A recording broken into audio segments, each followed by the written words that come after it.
السلام علیکم ورحمۃ اللہ وبرکاتہ۔ میرے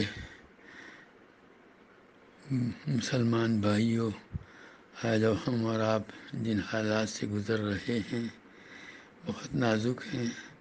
اللہ تبارک و تعالیٰ کی طرف خصوصی رجوع اور توجہ کی ضرورت ہے۔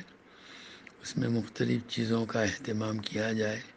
ایک تو یہ کہ گھر کے ہر فرد کی طرف سے صدقہ نکالا جائے۔ کوئی بڑی مقدار ضروری نہیں ہے، جس کی جو حیثیت ہو اس کے مطابق۔ گھر میں 5 افراد ہیں تو 5 کی طرف سے، 10 ہیں تو 10 ہی کی طرف سے، سب کی طرف سے صدقہ نکالا جائے۔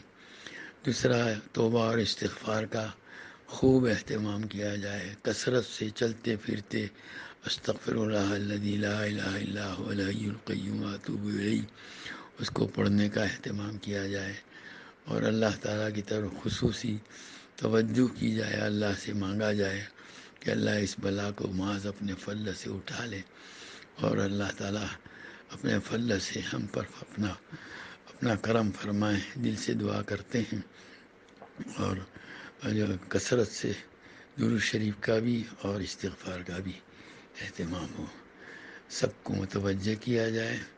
گھر کے تمام افراد اس کی طرف توجہ کریں، اور بندوں کے حقوق اگر کہیں باقی ہیں تو ان کو ادا کرنے کی کوشش کی جائے پوری۔ اللہ تعالیٰ ان حقوق کی ادائیگی ان حقوق کی ادائیگی میں کوتاہی سے ہماری حفاظت فرماوے، اور سیرت کی کسی بھی کتاب کی تعلیم گھر میں ہو، ہر گھر میں سیرت کی کسی بھی ایک کتاب کی تعلیم کا سلسلہ جاری کیا جائے۔ اللہ اس کی برکت سے اس بلا کو اٹھا لے۔ السلام علیکم ورحمۃ اللہ وبرکاتہ۔